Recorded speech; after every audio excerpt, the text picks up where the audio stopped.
Who's my number 4? Queen. I'm actually going to pass it to my sister after we do. Okay, so y'all set me up. No. Go ahead. All right, Dr. Umar, my name is Diane. Resident here in Kansas City, and I am one of those ugly black feminists that you are not a fan of. So I appreciate you coming here to Kansas City, and I figure if I'm going to have something to say, I'm going to say it to your face, so I do appreciate it. I do appreciate you addressing my concerns regarding anti-LGBT rhetoric and anti-feminist rhetoric, so I appreciate you saying that up front. So my question is, the exact definition of hate speech is speech that offends, threatens, insults groups based on race, color, religion, natural origin, sexual orientation, disability, or other traits. That is the definition of hate speech.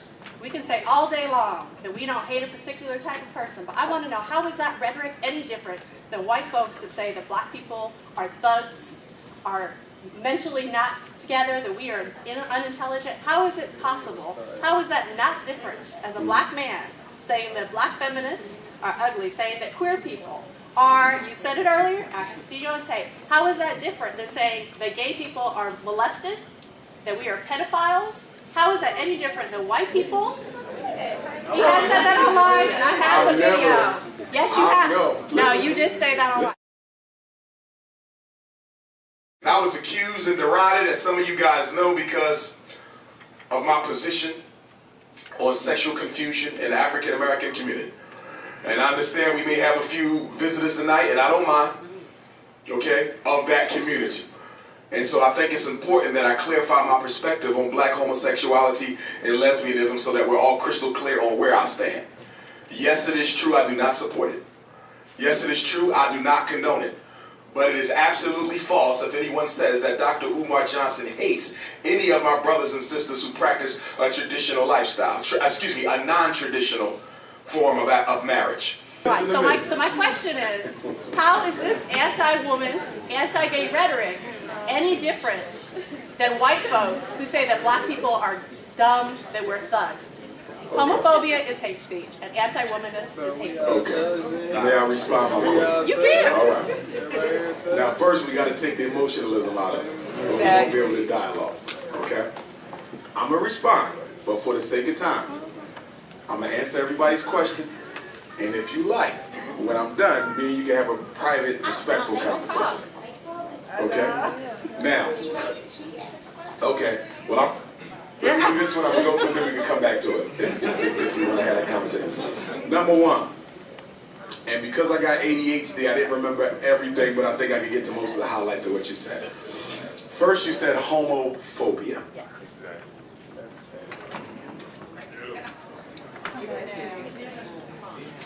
Oh, you're going to tell me that it's a mental illness from an outdated DSM-3 that was abolished in 1973? Don't try it. That's like history. This is not the DSM-5? This is the DSM-5. Oh, that we're mentally ill. Go ahead. Go ahead.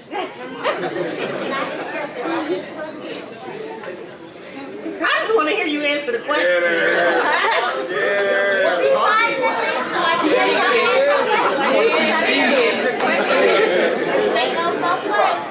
And I'm going to be respectful to you, okay?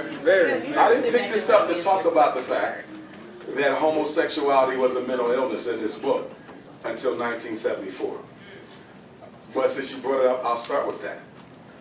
If you read the American Psychiatric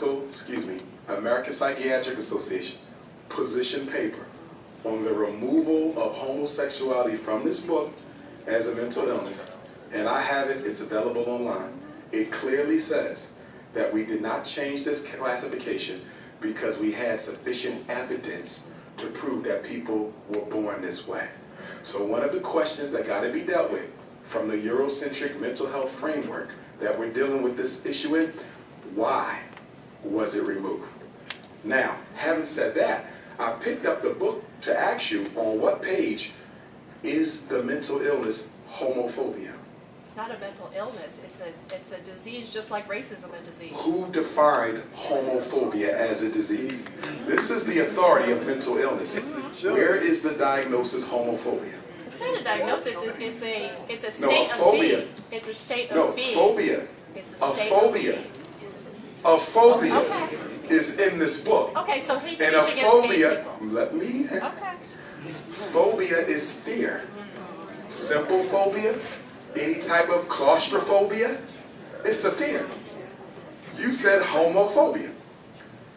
I'm not afraid of nobody.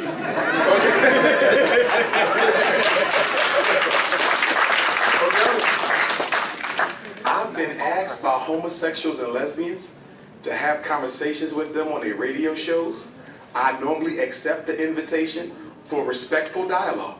I don't run from the opportunity if it's going to be respectful. Now, I stand by my position as a psychologist, as an educator, as a therapist for normally 20 years.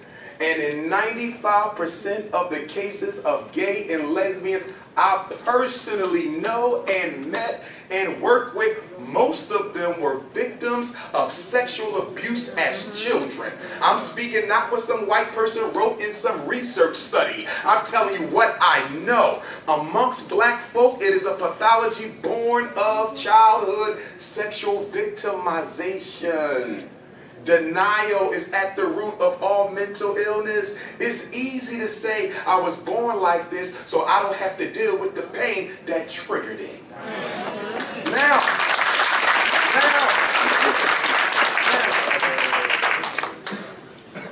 I never said that because you are gay, you want to prey on children sexually. Now, do you have a strong case of homosexuals and lesbians who prey on children? Look at the Roman Catholic Church. We don't have to debate whether or not folks who are sexually confused, who may also prefer children. But am I going to wholesale indict the whole population and say because you're gay you want to molest children? I've never said that. I've never said that, and I never will say that. I'm very responsible with my words. Now, you drew a comparison that I wouldn't disagree with. You said, how is me disagreeing with homosexuality, how is that any different from the white man saying black folks was dumb and stupid and this and that? You know what the difference is? No, that was lies about us. That could be proven. You're wrong. I don't denigrate or downgrade black gays and lesbians. Why would I do that? Do you realize black gay men have one of the highest suicide rates in America? Because of speech like what you No. community. If what you say is Shame true. and silence is Listen, why you're people being don't emotional, come my out. queen. What about before he was even born? What about before he was even born? Thank you, sir. Thank What, you. okay, what about 100 years ago, 200 years ago? What about it? There's no argument I'm that asking you. I mean, but you said him. Exactly. So what about what was going on before he was born? He inherited it and he decided to continue the How? conversation. Listen. My queen, stay with me. It is a political fact for anyone with common sense. It is a political fact for anyone with common sense. Dr. King was assassinated in 1968. Black Panther Party was destabilized in 1972.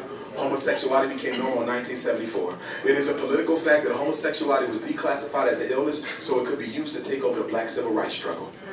LGBT is what they call the new black.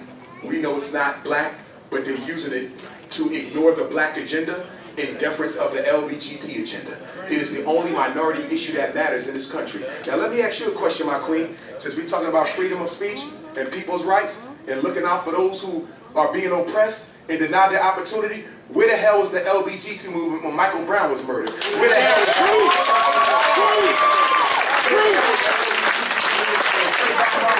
Where was y'all? Y'all don't speak out against what goes wrong with black folks. Answer that for you. No, y'all I've been don't. to Ferguson. I've started organizations here, and maybe You're talking about you. I'm talking about that movement. Guess what? The 3 women that started Black Lives Matter, both Patrice and Alicia, are queer black women, and they are You're making talking sure. about individuals. I am talking I'm talking about 3 your population. women. I am talking about 3 women do that started not this movement. speak out against white Yes, supremacy. they do.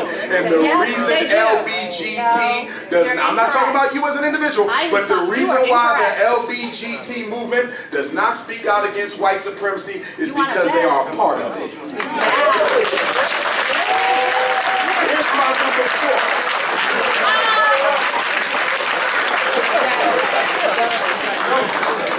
And And I love you. That's in love. That's in One last love. thing. Number 4.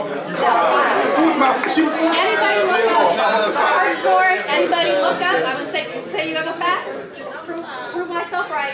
Look up the her story of the Black Lives Matter movement, and you will see that the 3 women that started that are feminists and 2 are queer, and they are not about the liberation of black people. It's about the liberation of gay people and the liberation of What's the word saying? Before I go to 5. Stay focused. No. Stay focused. Stay focused. Stay focused. Stay focused. Right. You see that?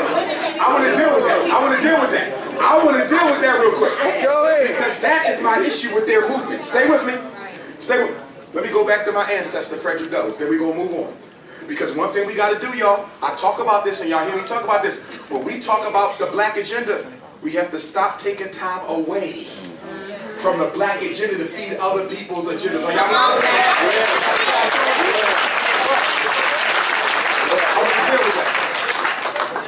I want to draw a parallel, respectfully.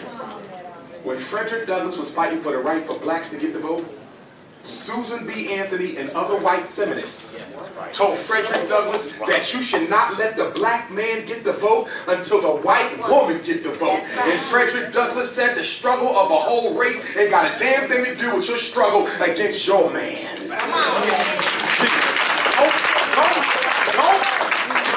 No, stay with me. You cannot equate the gay struggle with the black struggle.